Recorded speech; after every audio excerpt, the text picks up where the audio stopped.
discredit the American founding fathers, present them as selfish aristocrats who had no concern for the common man. Go and talk to a young person today and ask them about the founding fathers. And the way they have been taught in school, they will badmouth them. They will not say anything good about them. They were racist. They were misogynists. They were xenophobes. They were Islamophobes. Any label they can put on them, any derogatory label they can put on them, they will. 30 has been accomplished with the new generations. And it's ongoing as well. Number 31, belittle all forms of American culture and discourage the teaching of American history on the ground that it was only a minor part of the big picture. Give more emphasis on Russian communist history since the communists took over on Russia. Obliterating the American past with its antecedents and principles of freedom, liberty, and private ownership, that is a must for the communists in the past and today. They have to get rid of that before they can turn this country socialist or communist. Socialism is nothing but a stepping stone towards communism. Even Lenin said it.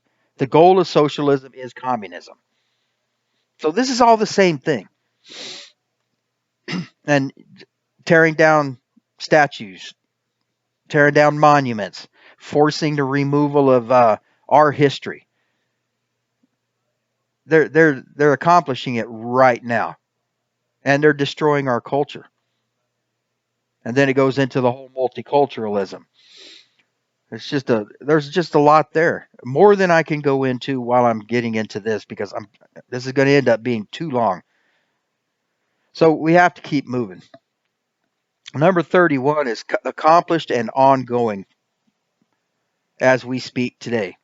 Number 32, support any socialist movement to give centralized control over any part of the culture, education, social agencies, welfare programs, mental health clinics, etc. That is accomplished. It's partly accomplished with 31 and the schools and everything like that. But you can see it, the welfare system, it's controlled by Democrats. Mental health clinics, it's controlled by Democrats. The Marxists control it. Education, we already know they control that. And, this is a cultural war. What we're dealing with right now, instead of economic Marxism like they tried in America back in the 50s, what we're dealing with is cultural Marxism. That is what they're attacking, is our culture. 32 is accomplished and ongoing. Number 33, eliminate all laws or procedures which interfere with the operation of the communist apparatus. That's pretty much been done, all except for the one thing that we're going to get to later that I mentioned earlier. The one thing that is keeping us from being under the World Court and the UN's thumb. So this is accomplished and ongoing. They've eliminated most laws that prevent communism from operating in our country. They're pretty much all gone.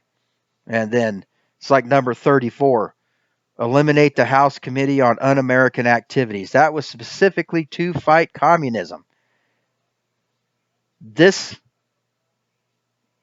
HCUA was abolished in 1975. So 34 is accomplished.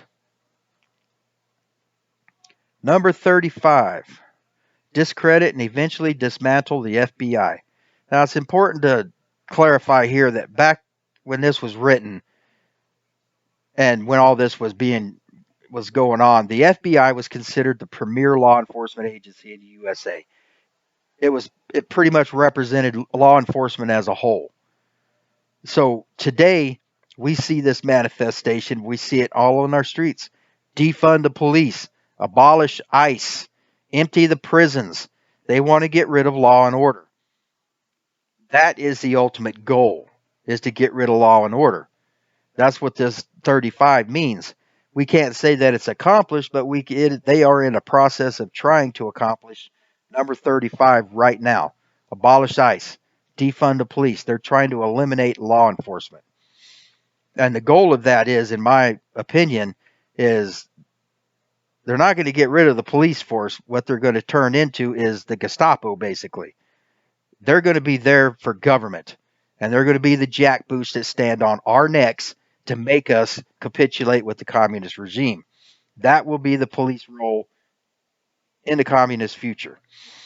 And that's why they're creating so much division, making the population hate the police so much. It's all staging for what their plan is later on after they take control. So 35 is in the process of being accomplished. Number 36, infiltrate and gain control of more unions. Can you name me one union in the United States that is not controlled by the Democrats, which means controlled by the Marxists? I was a UAW member. That was my union. And they donated entirely to Democrat candidates. I cannot remember them ever donating to anything but Democrats. I even went and signed a piece of paper that they would not use my donations to fund Democrat candidates. Of course, it was just a gesture because that money all goes into a pool, and who knows? Well, we know where it goes. It goes to the Democrats. The unions in this country are basically fundraising for the Democratic Party. That's what the dues go for. They go a little bit of it goes to operate the union itself. Most of it goes, or more of it, I don't know if the most of it goes, but a lot of it, anyways, goes to support Democrats, which means they support Marxists. So 36 is accomplished, has been for a long time. Okay, 37, infiltrate and gain control of big business. Now, there's a few ways to look at this in perspective of today's world. I mean, to me,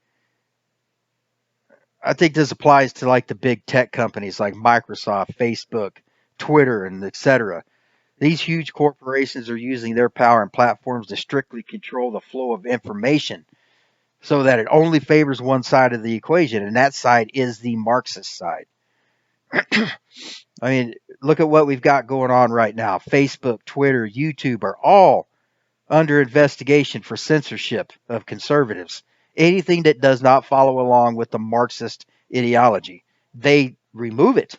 They even throw people like me off their platforms. I got thrown off of Facebook under my Ugly Truth project, and nothing that I said was untrue. Nothing. They just disagreed with it, so they threw me off their platform. And then also, it would also, go to push eliminating private ownership. Like with this pandemic, we see the lockdowns and other restrictions are driving large corporations and stuff into record profits. I mean, Amazon and all these huge, big corporations are making bank over these lockdowns. And who are the ones doing the lockdowns? The Marxist governors out there. They are the ones who are doing this, and they are destroying small business and the middle class while they're over here telling these misled masses we're all about helping the working class people. We're all for the middle class. That's who we're for. Well, everything that they do says the exact opposite because everything that they're doing right now is destroying the middle class. And if you go back and read those books that I linked, that's what communism is all about, is destroying the middle class. They want to have a two-class system, the elites and everybody else. The elites are going to have all the money. Everybody else is going to be poor little church mices. And we're going to live in a world of violence and crime. It's going to be a terrible, terrible place. While the elites up here live behind their gated communities with armed security and everything to make sure we peasants can't get to them. And that's all. This ties in with that. Not to mention, all these big corporations out there. I mean, you're hearing them. Goodyear was the most recent one, who were bending over backwards to appease this cancel culture mob, which are nothing but a bunch of fascists claiming to be anti-fascists. If you do the things that fascists do, you are a fascist. That's just the way it is. And their tactics of intimidation, bullying, extortion, they are fascist tactics. That is what all fascists in history have done. Hitler did it. Hitler Even Nazism isn't really fascism, it's his own form of fascism. Mussolini did it. It's part of fascism. And like I said, if you use the tactics of a fascist, you are a fascist. And I think it was attributed to Winston Churchill, even though they try to discredit that by saying, well, there's no proof that Winston Churchill ever said that. Look, people, if there's no proof that he did say it, that also means that there's no proof that he didn't say it. People seem to forget about the double other side of that coin. And then they try to discredit it by saying, well, he didn't say it. Who cares who said it? Who said it is not what's important. What's important is what it says. And the saying was, the fascists of the future will call themselves anti-fascists. We're seeing that right now. Antifa is fascists, or are fascists, however you want to say it. Well, I'm getting distracted here again. I need to keep moving. So 37 has been accomplished. As much as the left, as much as the left has claimed that they not for big business, all of their actions show that they are. But that goes back to another thing. They blame us. They call us the fascists. They call us the people who are for big business and all that stuff. And it goes back. Okay, it was Karl Marx, and I think Saul Alinsky said it in his book too. Accuse the other person of which you are guilty, as you are doing it to create confusion. Now, people who are paying attention, like people who are probably listening to me right now, people like me, we see this. Everything that the Democrats are accusing Donald Trump and his supporters of being is what they're doing. We see it. The misled masses can't see it because they're stuck in an echo chamber. They're only hearing what the mainstream media says. I mean, you go and you ask these people why they hate Donald Trump, and what you're going to get is a bunch of CNN or MSNBC talking points. And if you push them on it, they get lost. They get completely lost. They got nothing to say. And that's when they start calling you names and stuff. That's when you know that you've won the argument, is when they start calling you names because they got nothing else. Okay, moving on. Number 38, transfer some of the powers of arrest from police to social agencies. Now, this, in my mind, anyways, ties back in with the eliminate law enforcement. Because what are they saying out there as they're chanting defund the police and everything? They want to have social workers instead of police officers handling this. Now, the Soviets used to send what they considered social misfits, which was basically anybody who didn't fall in line with the communist doctrine.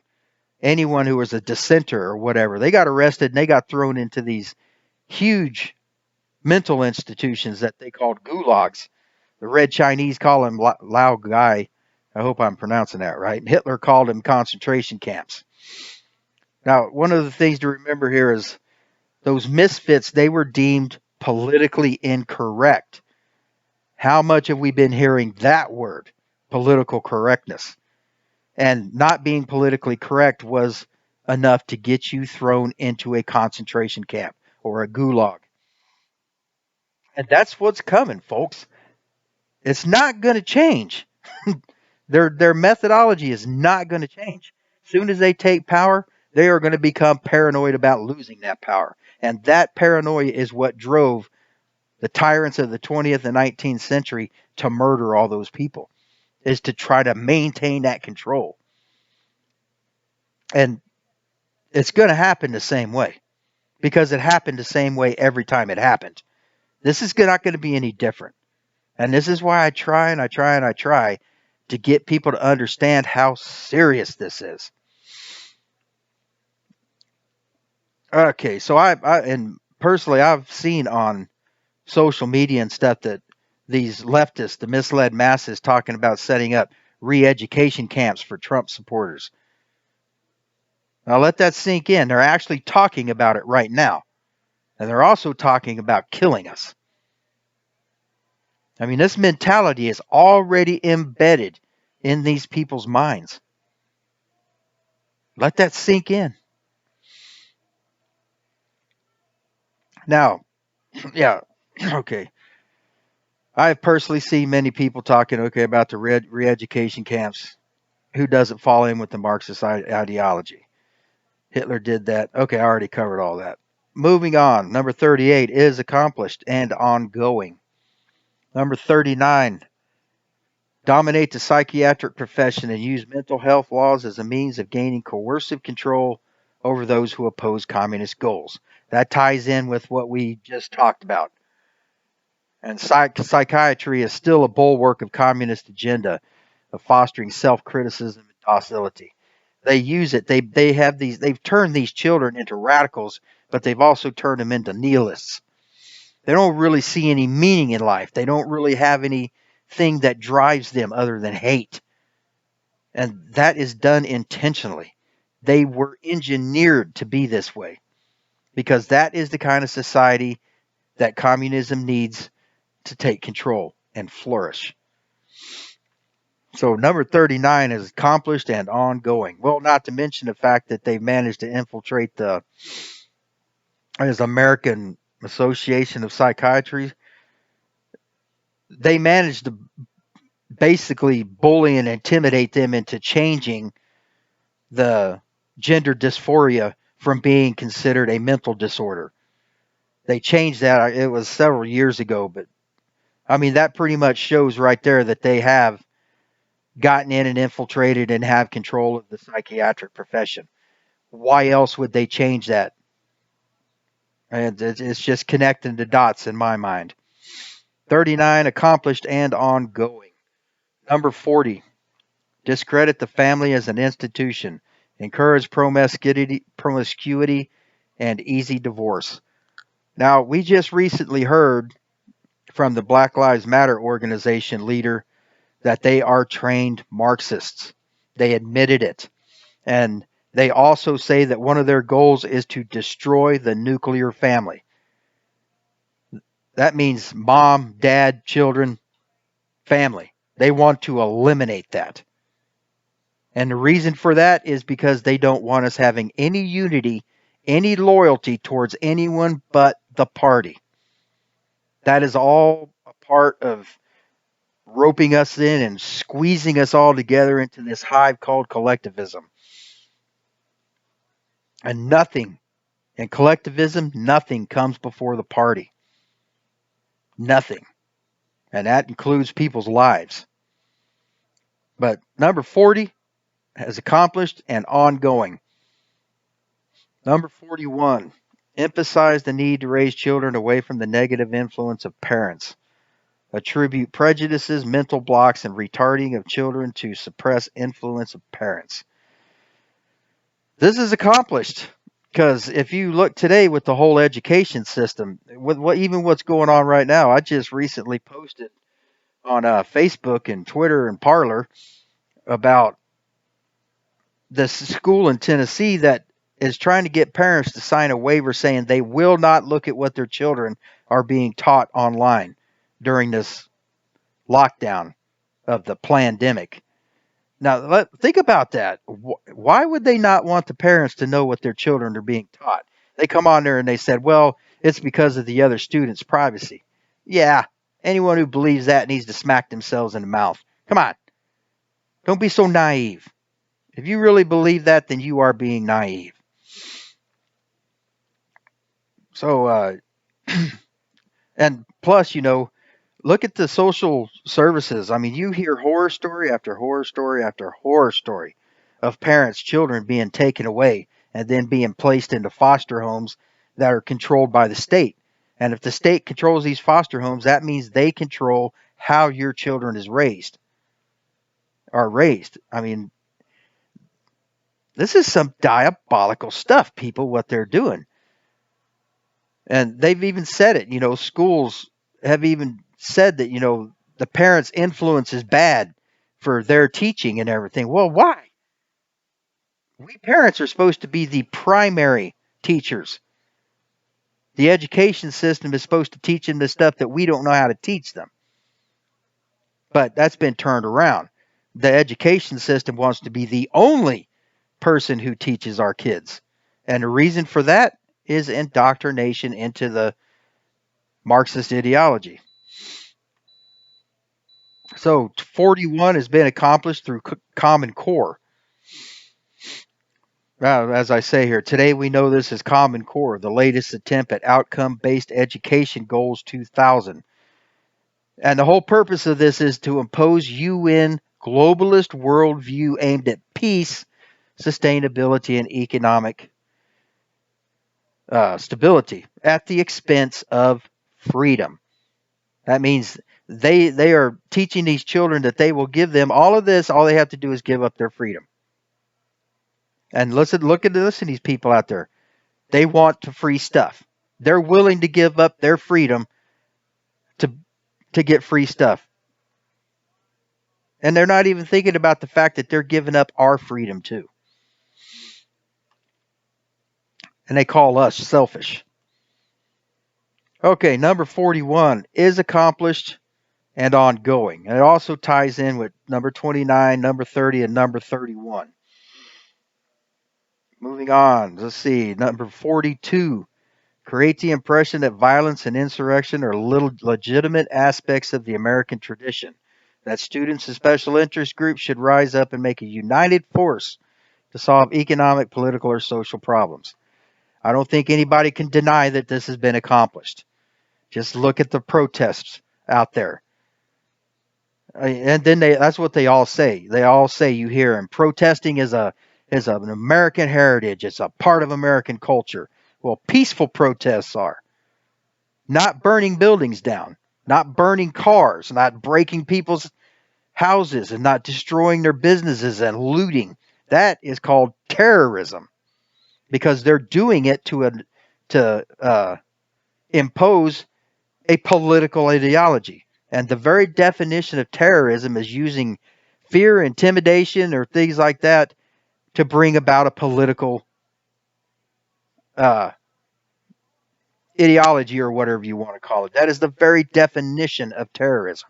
And why it is being allowed to go on in this country, I don't understand. I do not understand why President Trump is not stomping on these people's necks. I don't get it.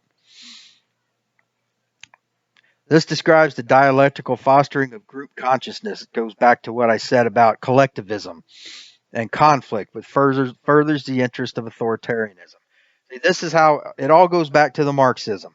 Marxism was founded on the conflict theory. It's all about conflict. Unfortunately, that conflict doesn't really exist.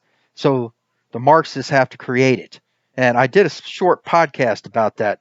It's called Random Thoughts in my Random Thoughts part, and it's called Marxist. So you can go listen to that, and I explained that a little bit more.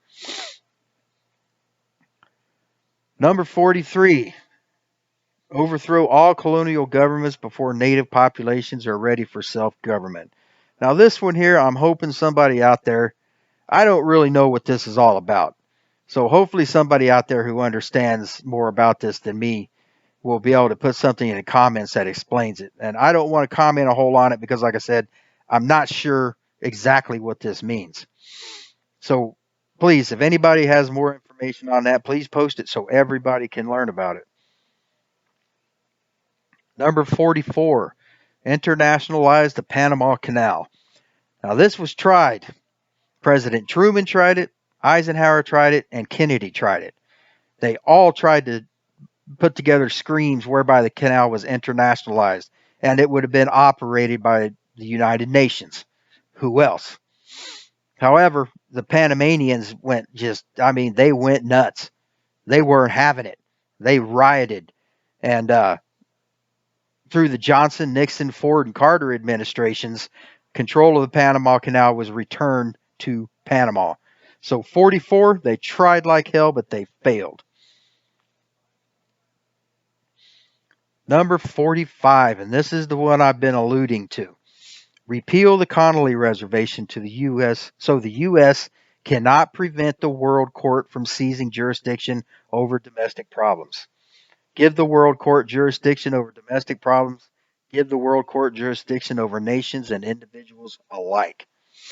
In today's world, we see this manifest in the calls for the United Nations to settle our political differences. I don't know how many times I've heard it. I mean, you even have Antifa and these rioters out there flying United Nations flags. This push is ongoing. It hasn't happened. The Connolly Reservation is still there. They have not managed to repeal it, but they are working on it constantly. So, out of these 45 communist goals, the vast majority of them, all but I think if I remember back, there were two of them I wasn't sure about, and two of them that had been accomplished and then they had been taken out. So think about that. Out of the 45 goals, the vast majority have already been accomplished. This is why I try to get people to understand there's too many people out there who think that this is the beginning of all of this. And when in reality, this is the end. This is their push to take over America. And we have 72 days to make sure that doesn't happen. And that's one of the reasons I wanted to go through these goals. So it would give everybody something to think about. And they can talk to other people. They can post about it. They can post this video or my podcast, or they can send people to read the blog post. But we need to get this out there because people need to understand just how serious this is. They need to understand what's at stake. This is not a game. Our very lives are at stake. And they have already accomplished, as we've gone through here, the majority of their goals. I wanted to also take a little trip through the 10 planks that are in the Communist Manifesto, and so that people have something to compare to the 45 communist goals. And like I said, you can find these in the Communist Manifesto that I have linked up above. Plank number 1, abolition of private property and land and application of all rents of land to public purpose. The courts have interpreted the 14th Amendment of the U.S. Constitution, written in 1868, to give the government far more eminent domain power than was originally intended. Now, how many times have you heard that before in your life? Eminent domain.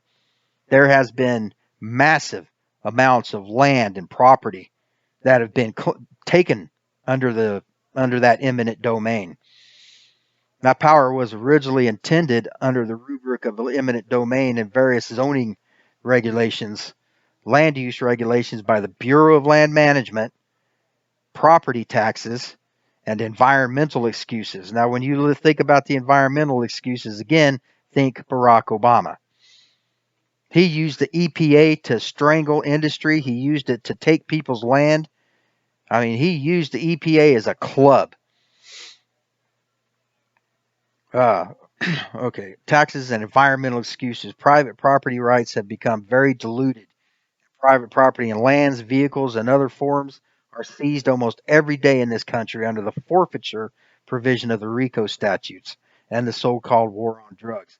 This is ongoing, and it's been happening for a long time. So that first plank is very much, it hasn't completely been accomplished because we still do have private ownership, but they are definitely planning on eliminating that. So if you own property right now and these people take control in November, you are going to lose your property. There's no ifs, ands, or buts about it. It says so right there. Abolition of private property. That also would tie in with, I mean, think about it. You're going to lose your 401ks. You're going to lose your pensions. You're going to lose your savings. All money is going to be taken over by the government. And they're going to give you a little stipend, which in my mind, I think it's going to be that $15 minimum wage that they keep preaching, which comes out to be about $30,000 a year. That's going to be your allowance. That's all you're going to get, period. Everybody's, well, that's not too bad. Well, you got to think about the fact that everything is going to go up. Everything. It's going to go hyperinflation, just like we see in Venezuela. It's going to happen because it's an inevitability. It's a flawed ideology that will always create these problems. Number 2, a heavy progressive or graduated income tax. The 16th Amendment of the Constitution in 1913, which some scholars maintain was never properly ratified. Now, I'm going to look into that a little bit more some of this stuff is really hard to get down to the nuts and bolts of because I simply do not understand the way this stuff is written. It confuses the hell out of me sometimes. So if anybody knows, like I said, I've said it before, if anybody knows more about all of this, please post it in the comments so that everybody can learn about it. I mean, if it wasn't ratified, why is it being enforced? And various state income taxes established this major Marxist coup in the United States many decades ago. The New Deal. These taxes continue to drain the lifeblood out of the American economy and greatly reduce the accumulation of desperately needed capital for future growth, business starts, job creation, and salary increases, which are all things that the Marxists want to eliminate. Now, there was a time before the New Deal after World War II that Americans did not pay income tax. Our entire government was funded by money paid to us by other countries to import goods into our country, into our market. That's how our government was funded. And that is what taxes is meant for, anyways, is to fund our government so that they can take care of infrastructure and things like that. But our money that we're paying in for all of that is being sent to foreign countries, being used to take care of illegal immigrants, being used for all this other stuff that doesn't go towards the American people. Think about how low poverty in this country would be if that wasn't happening. That's all part of the crushing the American spirit, though, keeping us down. Number 3, abolition of all rights of inheritance. Another Marxian attack on private property rights is the form of federal and state estate taxes and other inheritance taxes. All of that stuff has already been taxed. All of that stuff that's being inherited, it's all been taxed before. And then they're getting a double dip with the inheritance tax. Now I don't know what they are. I've never inherited anything, but I've heard stories that inheritance tax is like 45% in some cases. I mean, they're taking half your stuff through this tax that has already been taxed. I mean, that's messed up.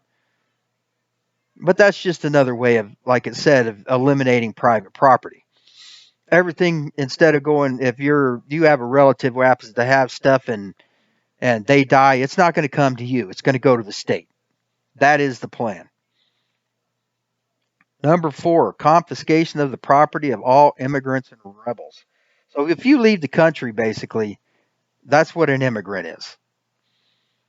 We call it government seizure, tax liens, forfeiture, public law 99-570 in 1986. So you have to look these up yourself for more reference on that. Executive Order 11490, Sections 1205, 2002, which gives private land to the Department of Urban Development. The imprisonment of terrorists and those who speak out or write against the government. The 1997 Crime Terrorist Bill, or the IRS confiscation of property without due process. All of that is happening. It's all happening. Number 5, centralization of credit in the hands of the state by means of a national bank with state capital and executive monopoly. The Federal Reserve System, created by the Federal Reserve Act of Congress in 1913, is indeed such a national bank, and it politically manipulates interest rates and holds a monopoly on legal counterfeiting in the United States. This is exactly what Marx had in mind and completely fulfills this plank, another major socialist objective. Yet most Americans naively believe that the U.S. is far from a Marxist or socialist nation. People need to understand that if you're talking socialism, America is more socialist than most countries that they call socialist countries. We're more socialist already than they are. So the whole Bernie Sanders thing with Scandinavia, that's all crap. Number 1, Scandinavia is not socialist because they use capitalism and they have private ownership. So they are not capitalist countries. Or socialist countries, I mean. Number 6, you're noticing a theme here. Everything's centralized. And when they're saying centralization, that means everything is put under the control of the government. Centralization of the means of communication and transportation in the hands of the state. In the U.S., communication and transportation are controlled and regulated by the Federal Communications Commission, the FCC, established by the Communications Act of 1934, and the Department of Transportation and the Interstate Commerce, established by Congress in 1887, and the Federal Aviation Administration, as well as Executive Orders 11490, 10999, not to mention various state bureaucracies and regulations. There is also the federal postal monopoly, Amtrak, Conrail, outright socialist government-owned enterprises instead of free market private enterprise in these important industries. So our communication and travel and everything is all 100% controlled by the government. That's scary, people.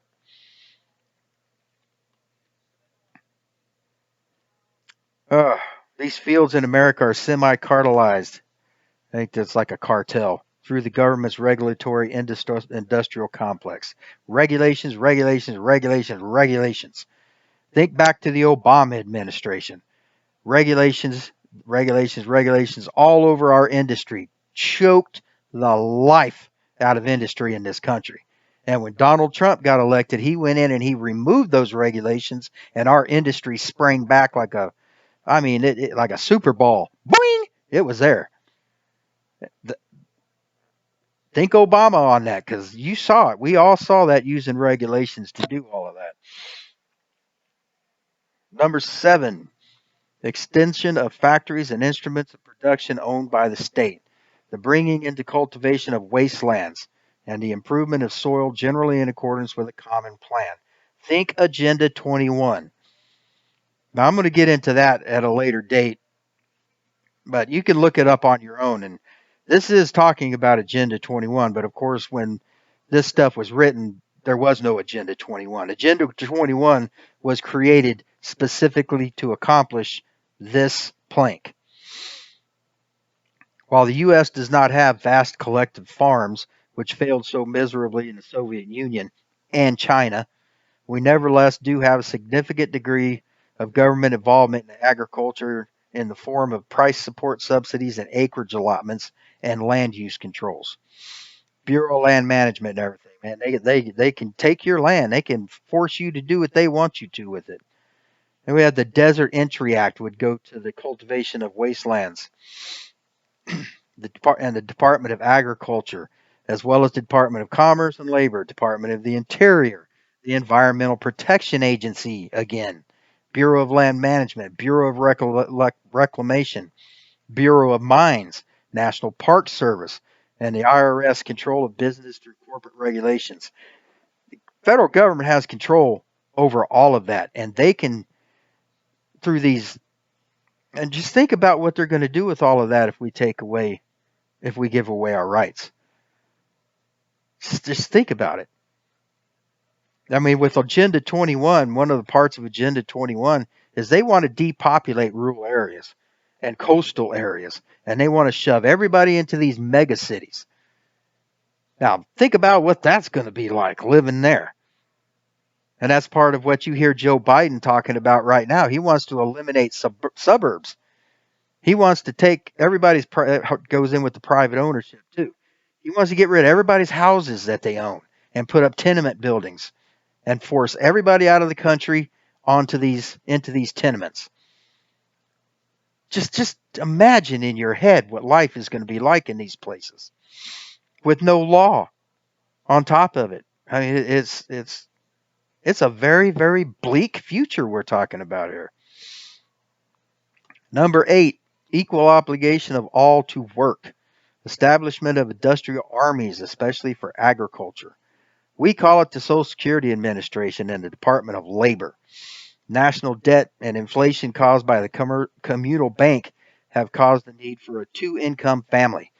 Remember, we used to be able to get by with just what the man worked, the woman took care of the home and the kids. We used to be able to do that. Now, if both people in the family aren't working, you're struggling. And that's cause and effect. That's a direct cause of these policies. Women in the workplace since the 1920s.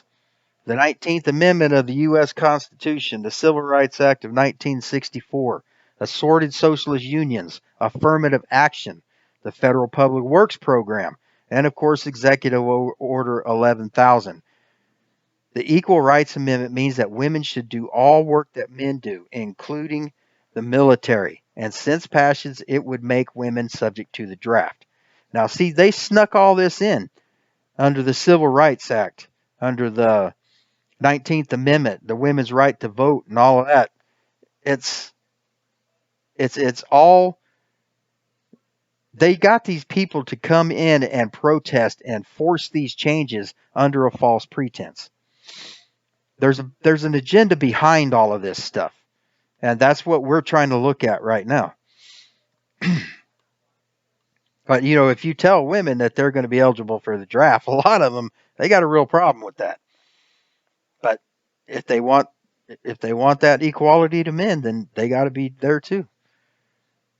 Number 9, combination of agriculture with manufacturing industries, gradual abolition of the distinction between town and country by a more equitable distribution of the population over the country.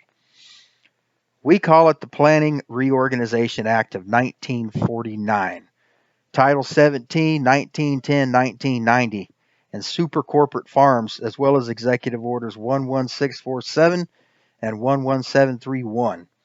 10 regions, and Public Law 89 136. And that goes back to what I was saying about Agenda 21 and putting everybody more equitable distribution of the population. That goes back to the ending. I love the way they say these things. Basically, what they're talking about is, again, going back, ending private property, because they think it's unfair for somebody who's worked their whole life to build up and save up and buy property and build a life. They think it's unfair for them to have that when somebody who didn't do any of that doesn't have it. That's what they're talking about here. So what they're going to do is they're going to take everybody's stuff and then they're going to give everybody equal little handouts. That's what equitable distribution is going to be. And with the population, like I said, the plan is to pack everybody into the cities and into these cities and eliminate rural areas and stuff. Number 10, free education for all children in government schools. Abolition of children's factory labor. We don't have any factory labor in this country anymore. We got rid of that a long time ago in its present form. Combination of education with industrial production, etc., etc. People are being taxed to support what we call public schools, which train the young to work for the communal debt system. We also call it Department of Education, the NEA, and outcome-based education. Now, I didn't go into a whole lot of detail on a lot of these things because I want this to be a discussion. I want people to ask questions and we can sit and we can go through these things together so that everybody can learn more about everything. Now, to me, this is a very scary thing, people. They have basically accomplished what they need to do to take over this country. There's just a few things left that are standing in their way. And one of the biggest things that's standing in their way is us, Trump supporters, who are primarily made up of Gen Xers and baby boomers. There are some first generation millennials in there too. I know a lot of first generation, meaning the first group of millennials who are right on the same page we are. They work, they have plans, they want to have a future. They're not into all this. It's the late term millennials and the Gen Z, I think they're calling them, that are the primary people that they've managed to indoctrinate and bring to Marxism. So that's the 45 communist goals. And it is terrifying in my mind how many of these have already been accomplished. And it's even more terrifying in my mind how all of this managed to happen because we weren't paying attention. I mean, that's what it all comes down to. If we had been paying attention, they would not have been able to accomplish all of this. But they are some sneaky bastards. They like I said, like with the whole civil rights movement and everything, that was a great thing. But they also snuck in all this other stuff with it too. I mean, women getting the right to vote, that was great. I mean, yeah, but they snuck this other stuff in there too.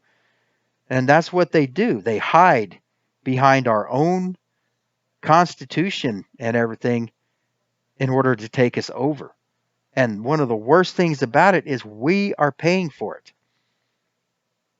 Let that one sink in through our taxes and everything, because that's what these people in our government who are Marxists are using to accomplish all of this is our tax money. So we're paying them, we're funding their takeover of our country.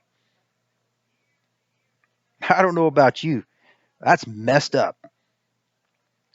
So, okay, y'all, I'm going to jump off of here and everybody go through these, give it some thought. And like I said, if you got any questions or if you got comments that will add to the discussion, you can put it in the comments section or on my blog.